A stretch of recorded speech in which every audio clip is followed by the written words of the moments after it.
Yep. Yeah. It's a crazy sport. Holly Holm's amazing.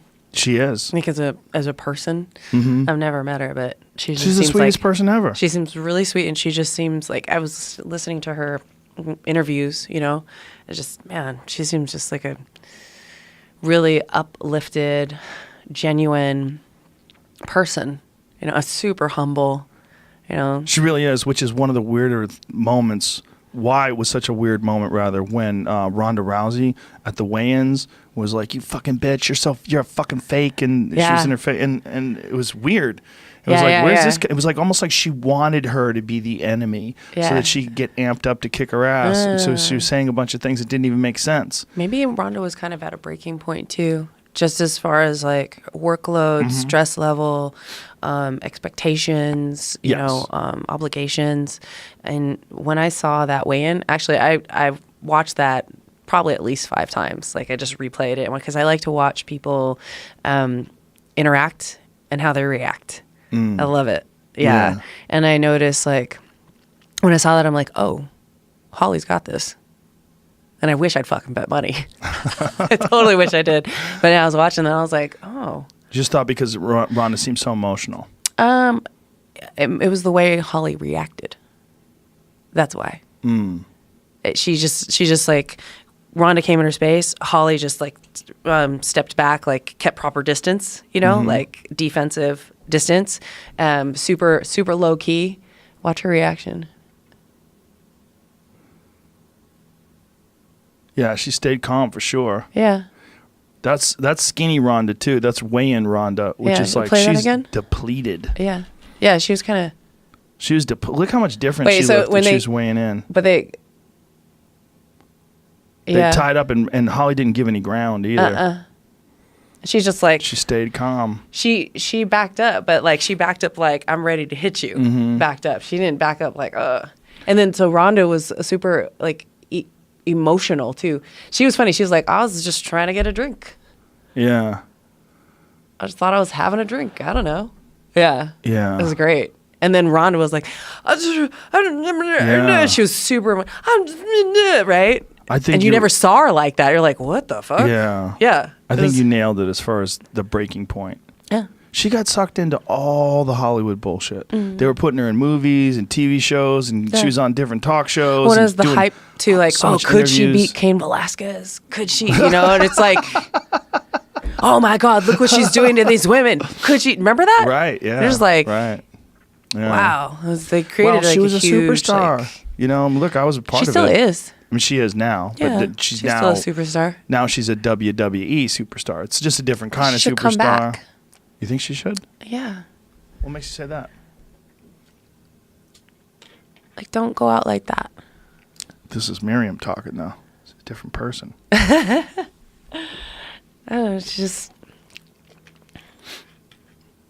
she deserves better than to go out the way, you know, her last fight. Well, she deserves exactly what she got. No. This is what I think. She's better than that.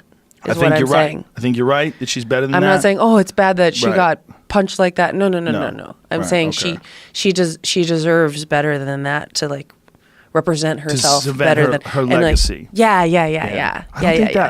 I don't think that matters to her as much as it matters to other folks. I think she really cemented her legacy as one of the greatest women's MMA champions ever and a pioneer.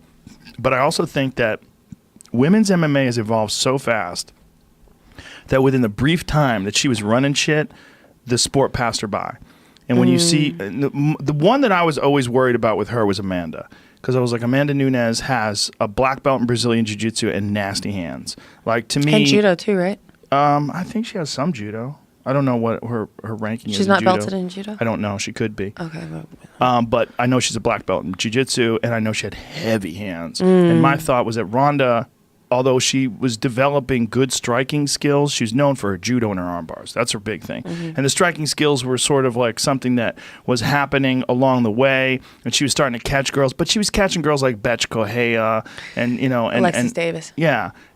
And beating them down when she gets them down. They're not nearly on the level of an Amanda Nunes. Like, you're not going to catch her like that. Or Holly Holm. Right, exactly. Yep. And my thought was that if if it was going to go down, it was going to be Amanda because Amanda just hit so fucking hard. Yeah. And then, so when she came back and immediately fought for the world title against Amanda. She needed a gimme. Fuck yeah. She needed a different camp. And I think that's fair. She needed a lot. She needed a revamping of her approach. She needed a lot of things. Yeah. She needed a lot of things because people knew, first of all, she never shoots for doubles. She's not taking you down with a lower body attack. It's always upper body, and it's always a clinch. And she clinches with her left arm. I mean, Greg Jackson and Jackson Winklejohn, they all figured that out, and Holly had the solution for that. Yeah. Yeah. You know, and also this other thing is when you get fucking head kicked into oblivion that way, Yeah. like you need a lot of time off, a lot of time with no sparring, no nothing. Especially just being so high, like being so untouchable and high, and then coming crashing down to earth like that.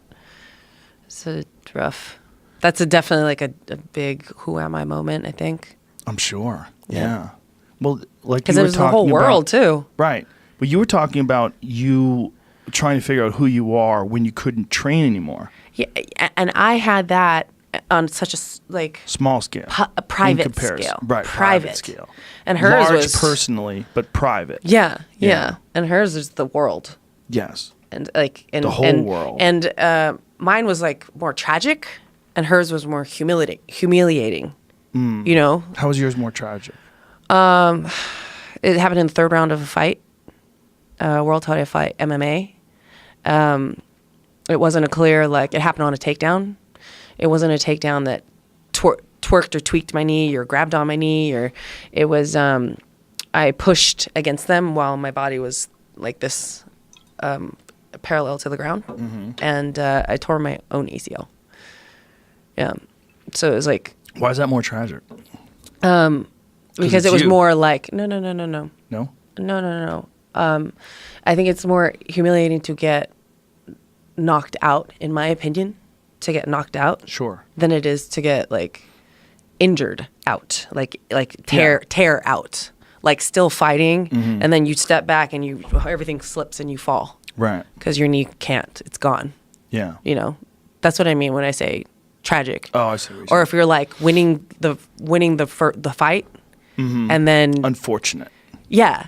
Yeah. Yeah. So it's more unfortunate, and then your identity stripped away.